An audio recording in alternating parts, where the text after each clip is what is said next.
Hey guys, here with yet another deck profile. So this time we're going to be doing a Wanderer deck. So I've been talking about this. I really wanted to do a deck for this.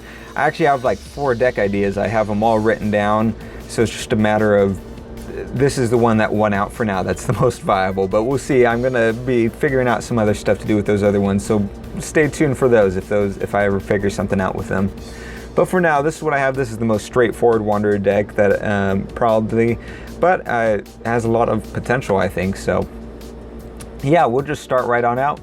The ruler obviously is Swordsman of Fire, so he has a Judgment of 4 with Energize for red, and you can pay the attribute of Wanderer Resonators with any color that you want.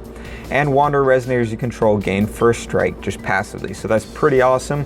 And if you're doing what I do, where I'm pretty sure every Resonator technically is a Wanderer in this deck, so all of them get to work with that ability. And once you Judgment, he becomes a 12/12 Wanderer, and he loses his ability of being able to pay Resonators with any color will that you want, so that's a good thing to keep in mind. But when he enters your field, you could put any Wanderer Resonator you want from your hand into your field. So not only do you get this cool 12/12 J ruler into your field, but now you get a free Resonator as well. And he has a bunch of different abilities depending on the color of the Wanderer Resonators that, or actually the color of any Resonator that enters your field. So if a light Resonator enters, you get to put 2 counters onto your J ruler, so he becomes stronger as you go along. If a fire Resonator enters your field, he does 500 damage to target Resonator. Water, you get to draw a card. Wind, he as a J ruler gains flying and barrier until end of turn. And darkness, your opponent discards a card.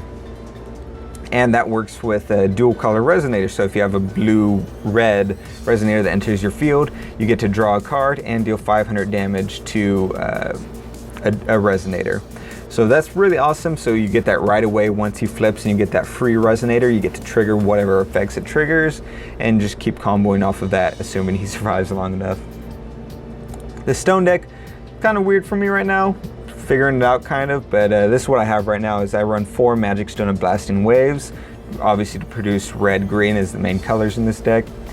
2 Memoria of Reincarnation, once again red green. 2 Magic Stone of Scorched Bales, so this is red black. This is in the event for when I J activate. If there's certain Resonators I still want to play, I want to have the black to still be able to play them.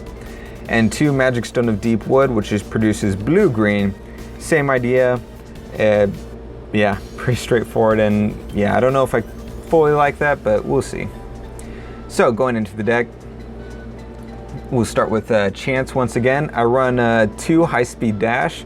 So the reason I run this is in the event that I say I'm going against a deck I know for a fact runs Black Moonbeam or something like that, I can J-activate, do his whole effect, put a Wanderer Resonator out, so I get the basically get paid back for J-activating, activate any effects that triggers, and then I can high-speed dash him back to the J-ruler side, so I don't have to worry about losing him.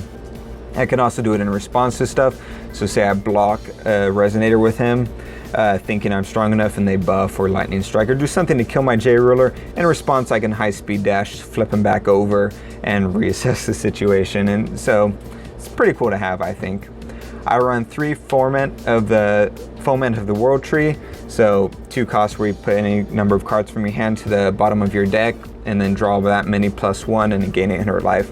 So as you see in this deck, this is because there's certain cards that I really just want to cycle into my deck that you really don't want to be holding in your hand at certain times, so this helps just cycle through that. I run 4 Severing Winds, so for obvious reasons, it's a free cancel. And so I just thought, might as well run a playset because there's no cancels inside of this deck at the moment besides this. So running 4 cancels in any deck is just pretty consistent and good to have. And yeah, there's no reason not to run it really. I run 3 Lightning Strikes, straightforward 500 damage.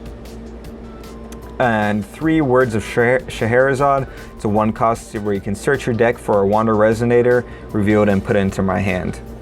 So once again, pretty straightforward. It's a Wanderer deck. I want to be able to grab Wanderer Resonators.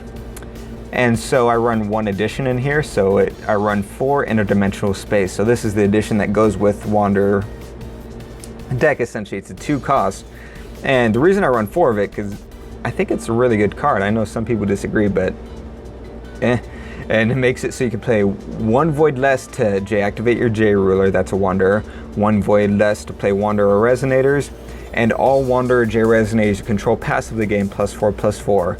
So as you can imagine, if you can have multiple of these on here, you're able to protect them with your Severing Winds, so you can protect them mainly from Heavenly Gusts. And you now say you have 2 of them onto the field, theoretically. Now it only costs 2 to J-activate, and you can J-activate and put a high-cost Wanderer into the field, trigger the effects, and still have enough mana to high-speed dash or different things like that. Or if you keep your J-ruler on the field and you have 2 of them out, you just J-activated, and you have a 2000 J-ruler on there for only 2 costs.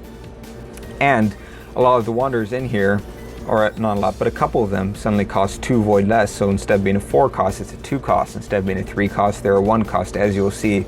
And so it just compounds that, and so now you can put down a 1 cost 5/5 Resonator, and now suddenly that Resonator is a 1 cost 13/13. So you can see how it stacks pretty quickly and becomes pretty awesome. So I really like it, so I'm running 4 of them. So getting into the deck, I run 3 Interdimensional Monarch Gill Lapis. Obviously, I mean, you technically could play this side if you have the Blackstones up, but it's mainly to play the other side, the Space-Time Pursuer side, which is a 4-cost Wanderer with target attack, and when it enters the field, I use it for the ability to put down a 12 Apostle from my hand into the field, gain Swiftness, and till end of turn, and then gets removed from game. So, he has a 2 Void, so if you have 2 of those fields on, he's only a 2 cost, and having a 2 cost 1000 Resonator is pretty good, and comboing with his effect is really awesome, I think, and especially if your J-ruler is already J-activated. So you get the red ability to deal 500 damage, and depending on what 12 Apostle you put out, you get to combo with that even more. And yeah, the 12 Apostles I run 2 Phoenix, the Flame of the World. So the reason I run this is because it's good to, it's a decent 12 Apostle, but I can also run it outside of his ability, because it uses red, so I can just play it if I want to. It has flying, and when it enters the field, it does 300 damage to every Resonator my opponent controls. And if it comes in and I swing because of the swiftness, and my opponent blocks and kills it, if I have enough will up, I can pay 2 to bring it back onto the field, and now it's on the field permanently and does that 300 again, and I don't have to worry about removing it from game. I run 2 of Yamata-no-Orochi. This is a 8 cost 12 Apostle from the new set. He's a 0/1600, and when he enters the field, it does 800 damage to every single other Resonator, and when it attacks, it does 800 damage to every other Resonator and your opponent. So unfortunately, it will kill your Gill, but it's a good, cool just effect to have, especially to wipe your opponent's field, deal damage to them, and sort of leave without a trace. And if your J-ruler's J-activated, he's impervious to that damage, so he's able to sit there and just get the red effects and different things like that. And lastly, I run a Dimension Dragon Nidhogg. So he's a 6 cost 12/12, 12 Apostle Dragon with flying. And when he enters your field, you get to remove all Resonators your opponent controls with the lowest total cost from game. So this is sort of to help clear the field, especially if they're running elves and stuff. Obviously this Phoenix helps with that, and Yamate, all of them are, it's basically just to help with field clearing so I can do the big damage and swinging in. Moving on from those, I run 3 Alice Girl of the Blue Planet. So she's a 2 cost 5/6 Wanderer with flying, and she has a seal of 4, so once her seal is broken, she has a God's Art of 0, where you get to name a non-magic stone card, and as long as she's in the field, players cannot play cards with that name. So I run her for obvious reasons. It's only 2 cost 5/6, which is halfway decent, but that God's Art is really cool. Being able to stop your, like say naming a Seal of Wind and Light, so they can't play that, and you can still play Severing Winds to cancel, different things like that. Obviously it depends on the deck you're going against, but yeah. I run 3 Alice Dimensional Traveler. So she's a 3 cost 5/5 Wanderer, but she has the ability of, when you're searching through your deck, you can play her from your deck, and if she would be put into a graveyard, you just put her on the bottom of your deck instead. And she combos extremely well with this deck because the effect of the field card applies to her even when searching through your deck. So now if you have 2 of those field cards out, like I said, she suddenly becomes a 1 cost. So if you're searching through your deck, like say searching through a Wanderer, and you're grabbing another Wanderer that's not her, you could play all 3 of her that are in your deck for a total of 3 costs, and have them all on your field, and they're all 12/12s or something like that, like I had mentioned earlier, because of the field card. And yeah, so I think that's pretty awesome. I run 2 Sun Wukong, so he's a 2-cost 6/5 Wanderer with flying, and when he enters your field, you get to return target addition or regalia to your opponent's hand, essentially. So that's pretty good. Just I mainly run him because he's good 2 costs to have flying with, and having that effect to bounce back, especially with a couple of the new additions that came out that are like 3 and 4 costs that have some pretty good effects. It'd be cool to bounce those back to sort of stop your opponent a little bit. I run 2 Valentina, Crumbling Illusion, so she's a 7-cost Wanderer with 8/9, and you can pay 1 void less to player for every Resonator in your graveyard. So as you can imagine, that could build up pretty quickly depending on where you're at in the game. And at the beginning of your turn, you get to put a Resonator that is in your graveyard into your field. So that combos pretty well, especially with some of the 12 Apostles that could theoretically be in the graveyard due to different circumstances. Maybe. We'll see, but yeah. I run 2 of Dark Alice, Manifestation of Rage. So she's a 2-cost 5/5 Wanderer, and she has the ability when she enters the field, you get to remove every Resonator in your opponent's graveyard from the game, and she gains a 1/1 counter for each one done that. So if there's 6 Resonators she removed from game, suddenly she's an 11/11, which is on its own is pretty good. And she has the ability of when she leaves the field for a non-field zone, so that could be your graveyard removed from area or your hand, doesn't matter. She gets a 1/1 shadow token for every counter on her. So if she has those 6 counters, suddenly you have 6 tokens on your field. So it's just a pretty good card to have, especially to help buffer against certain decks that your opponent might be playing, different things like that. And yeah. And last Resonator run is Gill Lapis, the Pure Youth. So he's sort of a last-ditch effort. I only run 1 of, obviously.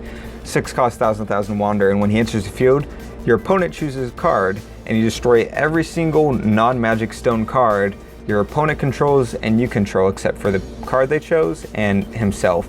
And you put a 100/100 counter on him for every card destroyed this way. So it's basically just a field wipe. It destroys J-Rulers, Additions, Regalia, Resonators, everything.